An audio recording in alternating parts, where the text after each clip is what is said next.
Tak ahoj lidi. Dneska se podíváme, jak vyčistit sklou krbových kamen. Zkusíme na to posvítit. Takhle odčuzený. Co budeme potřebovat? Špinavý sklo. Máme suprově zašpiněný, začuzený. Budeme potřebovat určitě trochu vody. Tak, obyčejná voda z kohoutku. Popel. A nějaký papír máme zmuchlaný.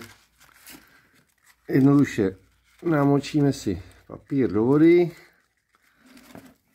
a neseme takhle trochu popela a budeme čistit. Já z toho otevřu, ať se nám to sakra někde zapře. Tak. A popel a krouživými pohyby hezky rozpatleme. Tak. Namočíme a popel a jedeme dál. A ono se nám nejdřív rozpatle.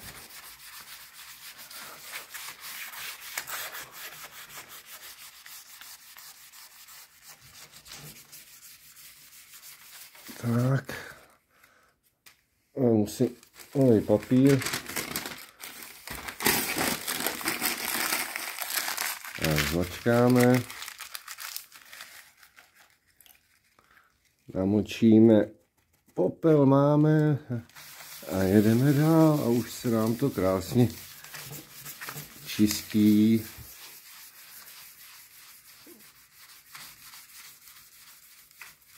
Tak.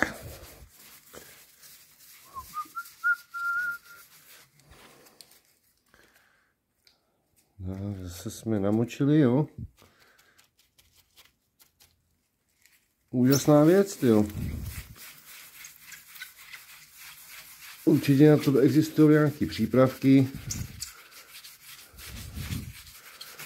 Ale proč to kupovat, když to jde takhle jednoduše, jo.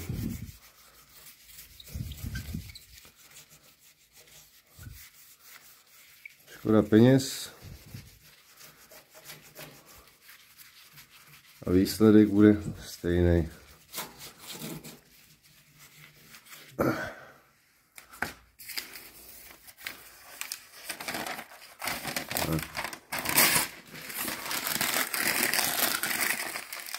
Zabere to chviličku. Tak.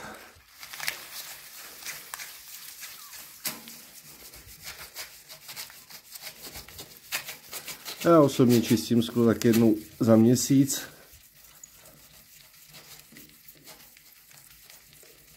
Ono to stačí.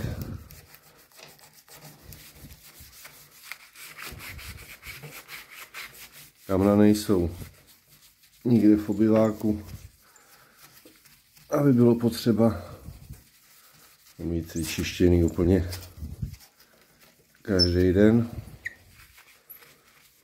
Hlavně, že je teplo.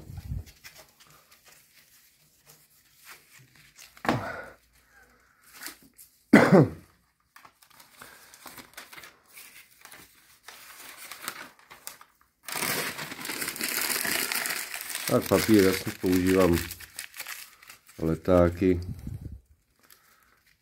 co nám chodí do schránky.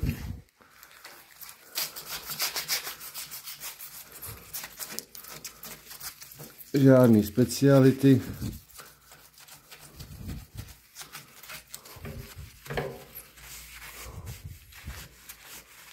Není potřeba.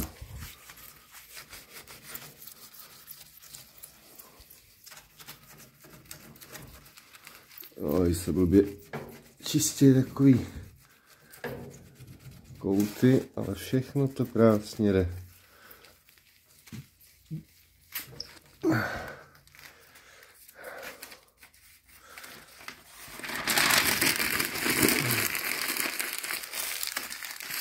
Jednoduchý způsob. Bez chemie.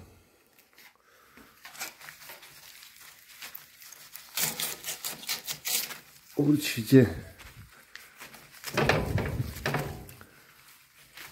spousta lidí tohle zná a praktikuje. A kdyby náhodou někdo ještě neznal,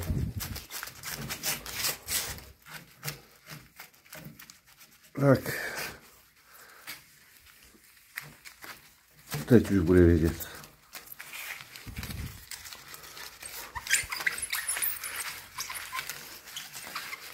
Tak to vezme ještě na sucho.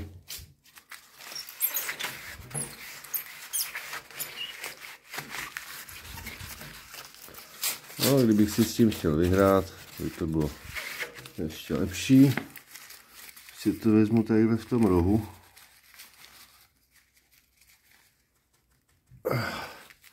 Tam se blbě dostává. Ale ono to... Určitě by to člověk mohl i vyndat, to sklo.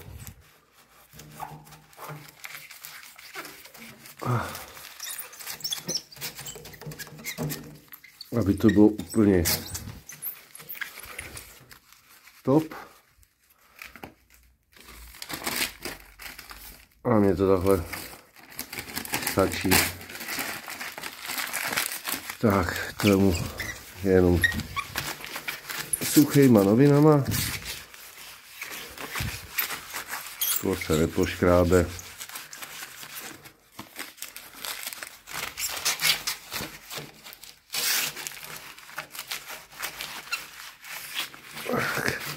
Zase jako nový, to je paráda. A jak ještě zatopíme, aby jsme viděli, jak to krásně se vyčistilo. Jo, paráda. No, už nám to hoří. Akorát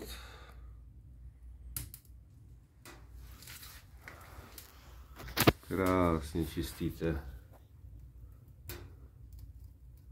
Paráda.